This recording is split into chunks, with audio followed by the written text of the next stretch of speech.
doesn't matter. Blair?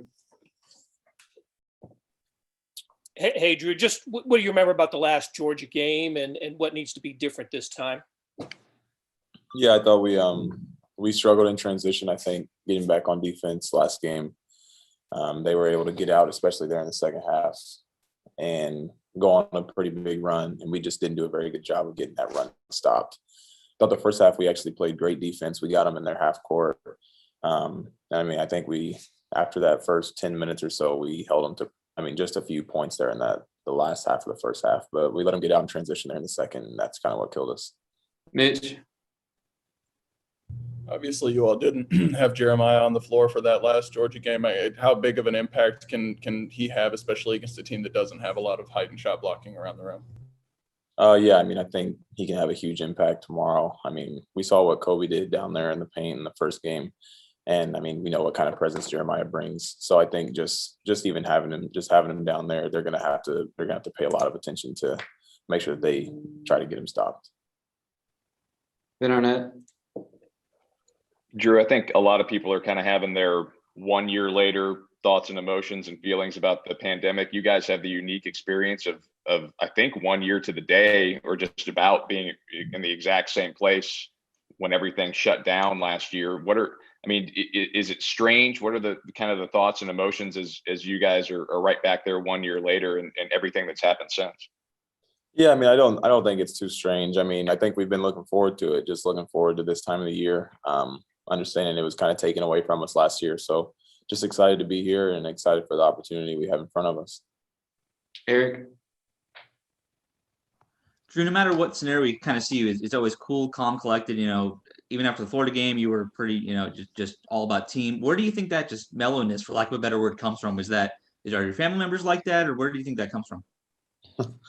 I don't know, honestly. I have no clue. No, my family's not like that at all. I can promise you that. I'm definitely like the odd one whenever I'm not the loud and drawing all the attention. But no, I don't know where it comes from. I've just kind of always been like that, I think. Colin? Yeah, Drew, off the beaten path a little bit here, but as someone who helps control the offense for your team, what is it about Severe Wheeler that makes him such a good passer? That makes him such a good passer? Yeah. I think that he always has his eyes up. I think no matter where, especially when he's getting that ball, even on made shots, I think that he's always looking up the floor and he's looking to make a play for someone else first. So I think just even he's getting downhill, anything like that, anytime that he's in the lane, he's always looking to see that open man. And they have some guys that can knock down shots. So I think that that's just kind of what makes him an elite passer. Ben Hockman? That's perfect. So I was if I can follow up on Wheeler, in regards to defending him, I don't know if you'll be on him, how much you'll be on him, but what are some tricks? I know you're not going to give away the playbook, but just describe defending him and slowing him down and making him turn the ball over. What do you got to do? I think you just have to keep your chest in front of him. I think you have to also, if he is to get by, you have to make him, make plays at the rim. He's very good at finishing going left, but I think that if JT were to step up, or when guys step over and just make a play high on the ball and keep him off the free throw line, I think that'll make things a little bit more difficult for him.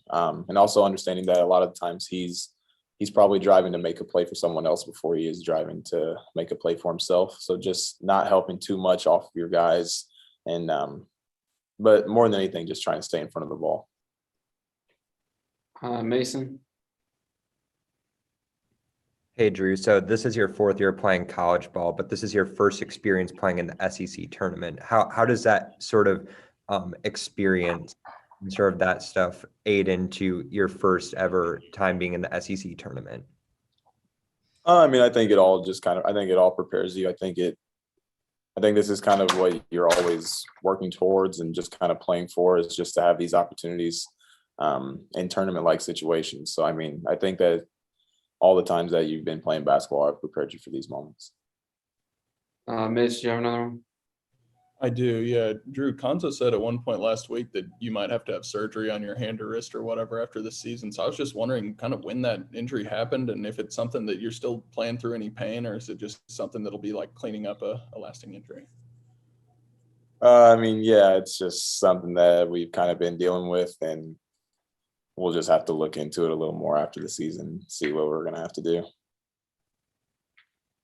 Greg, Yeah, Coach Martin was very clear about what it would take for the guys in the senior class to come back next year to take advantage of the extra year. Where are you on that process?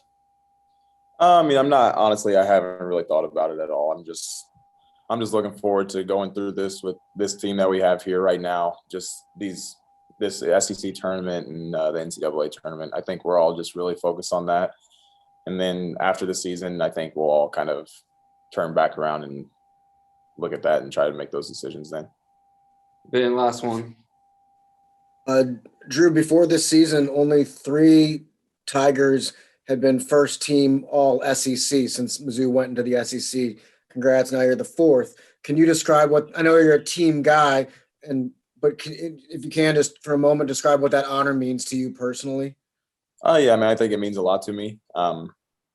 It's just, I mean, it's nice to just kind of, I think it makes you feel like the work that you've put in is worth something. I mean, so, I mean, more than anything, I think that's what it is, just kind of reassurance that just to continue what I'm doing and try to be the best teammate and the best player that I can for our team moving forward. Thanks, Drew. Jeremiah.